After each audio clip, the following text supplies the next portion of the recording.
Lindsi, an important road junction in the center of the island. Canadian tanks were brought up in strength, and the infantry moved into position.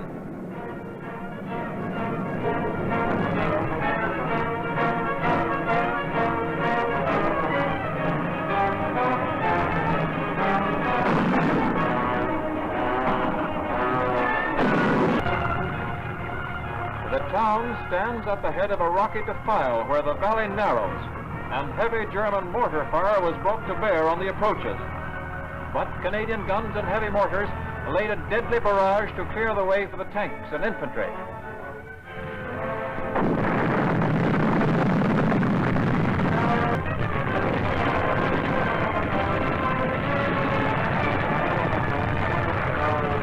Under this heavy pounding, the German defenses crumpled, and Canadian troops stormed into the town.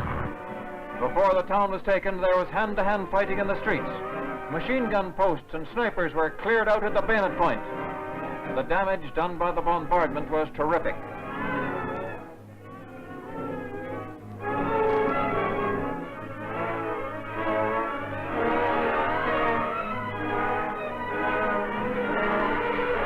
After Lindsi, there was work to be done. Damaged guns and vehicles and equipment objective, and preparations were made for an artillery shoot in the grand tradition of Alamein and Aguila. It started before daybreak, and the night was made bright by 100 guns.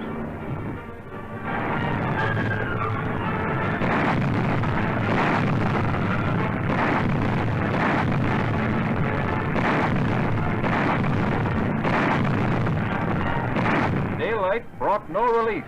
With deadly accuracy, the gunners hurled death and destruction across the valley, smashing the German positions.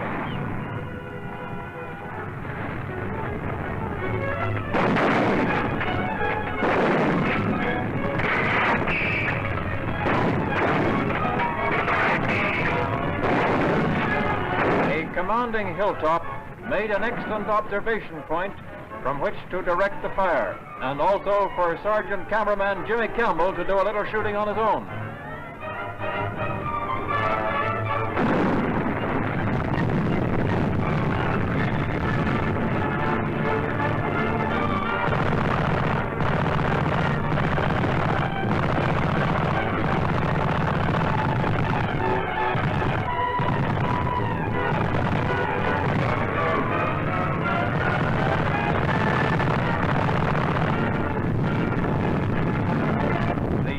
Of the enemy's resistance was broken by the merciless barrage.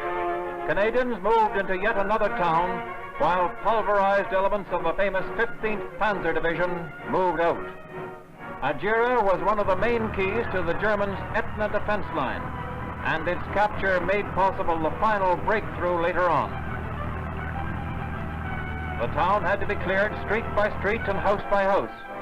German snipers were at a considerable disadvantage because the Sicilians treated the whole thing as a game and pointed out German positions to the Canadian patrols. Engineers were soon at work clearing up the town so that military traffic could pass through to the front. And after the pounding that Adjira had taken from Canadian guns and RAF bombs, cleaning up was a real job.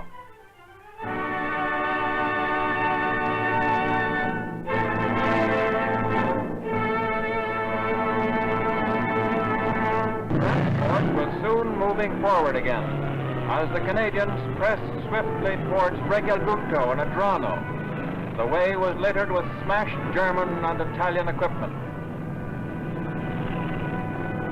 while the inevitable herds of prisoners flooded to the rear.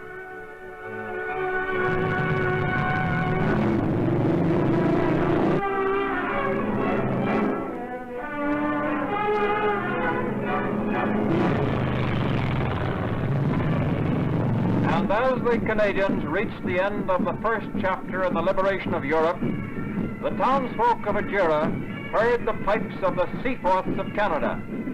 For the first time in the present war, the traditional ceremony of retreat was carried out by Canadian troops in an occupied town. And it won't be long until the same mad music of the pipes is heard in many another town in a Europe freed of the Nazi tyranny.